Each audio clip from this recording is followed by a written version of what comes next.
muncullah Syekh Yasin, Ahmad Yasin. Syekh Yasin ini menarik. Beliau berangkat ke Mesir tahun 1155-56, belajar di Al-Azhar. Ditangkap oleh rezim pada masa itu karena diduga ikut dengan gerakan Ikhwanul Muslimin. Dulu Jamal Abdul Nasir itu sahabatan dengan Syekh Hasan Al-Banna, sahabatan dua-duanya itu.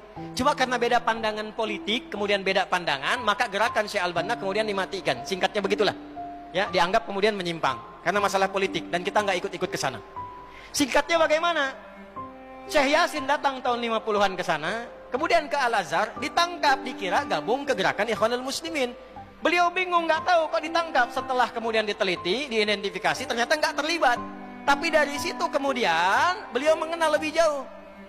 Ikut ke situ, ikut gerakannya, ikut kemudian apa yang dilakukan dari gerakan-gerakan tarbiyahnya sampai pada tanggal 14 Desember tahun 1987 ketika melihat realita tidak ada yang berjuang lagi, sementara anak-anak ditawan, perempuan dibunuh, orang di jalanan ditembak begitu saja, masyarakat dipecah belah, Al-Aqsa semakin digali semakin dekat, tidak ada yang mempertahankan, sementara dunia Islam di luar tidur semua. Maka beliau membentuk dengan sahabatnya 6 orang, termasuk di situ ada Syekh Dr. Abdul Aziz Ar-Rantisi, dengan beberapa kolega yang lain. Maka didirikanlah gerakan Harakah Muqawamah Al-Islamiyah, disingkat dengan Hamas namanya. Itu yang sekarang jadi trending topik gitu. Maka dari tahun 80-an itu mereka dididik oleh Syekh Yasin dengan Al-Quran. Diajarkan kepada mereka tentang kisah-kisah ini. Bagaimana perjalanan Yahudi, karakternya bagaimana, sifat penakutnya bagaimana, cara masuk ke mereka bagaimana, seperti apa gambarannya, dan dihitunglah siklus 40 tahunan. 1987, 40 tahun ditambah itu berapa? 2027. Jadi disiapkan oleh beliau 3 fase di surah Al-Isra yang tadi dibaca, khususnya ayat 4 sampai dengan ayat ke-7-nya. Wa qadayna ila bani Israila fil kitab la tufsidunna fil ardi marrataini wa la ta'lunna 'uluwan kabira. Bani Israel itu kata Allah sudah tetap perjalanannya dari sejak generasinya ini berjalan selalu merusak dan mewarisi karakter-karakter tadi. Maka apa yang terjadi? Kerusakan akan terus dibangun sampai ada kemudian ketiga fase. 3 fase ini sudah selesai 2, sekarang masuk yang ketiga. Maka yang ketiga ini fa idza jaa wa'dul akhirati. Maka jika datang janji Allah yang terakhir untuk mereka.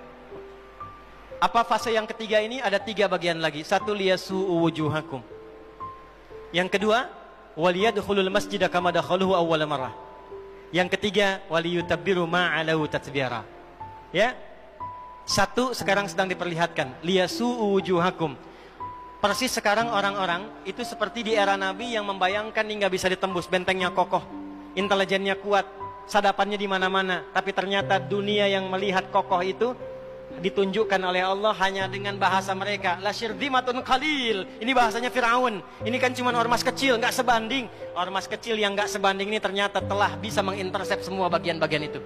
Dia bisa tembus bentengnya, dia masuk ke dalamnya. Liyasu'u wujuhakum. Tujuannya bukan untuk menunjukkan mereka mampu, bukan, untuk menggugah dunia kalian kemana saja. Yang kalian anggap itu hebat, itu mampu, itu dahsyat, ternyata bisa ditembus, dipermalukan di wajah dunia. 1, janji Allah tiba. Kedua, waliyadkhulul masjidah kama dakhaluhu awwal marrah. Nanti ada fase kedua.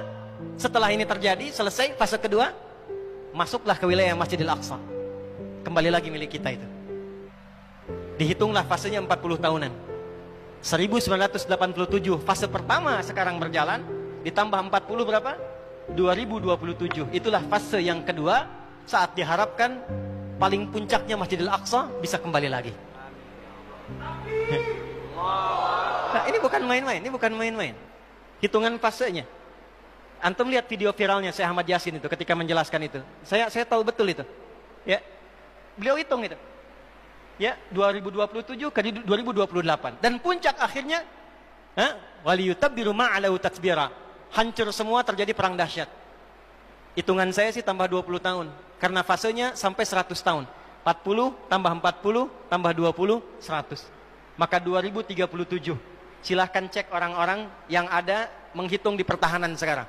Antum tanyakan pada yang di Lemhanas, pada di macam-macam.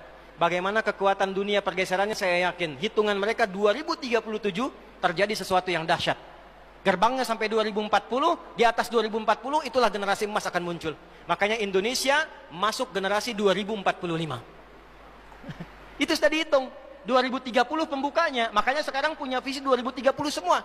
Saudi visi 2030, Rusia, Cina, Afrika Selatan, Brazil visinya 2030 dengan bikin bridge itu. Semua visinya ke sana.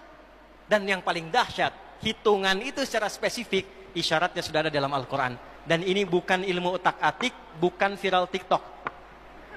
Ingat, ini sudah sejarah yang berlangsung dari penelitian masa lalu. Maka wajar kalau sekarang mereka takut dikepung. Kenapa? Karena ketika Hamas datang dengan pasukannya darat, laut, udara, itu mempraktekkan surat Al-Hasyr yang sudah mereka pelajari bertahun-tahun. Datang lewat darat, lewat laut, lewat udara. Takut mereka semua. Maka dikontaklah kemudian kolega-koleganya. Datanglah kapal induk 2 dari Amerika. Satu lagi datang, Inggris datang. Kemudian Kanada datang. Jerman siapkan pasukan. Kenapa? Karena trauma dengan pengepungan. Satu.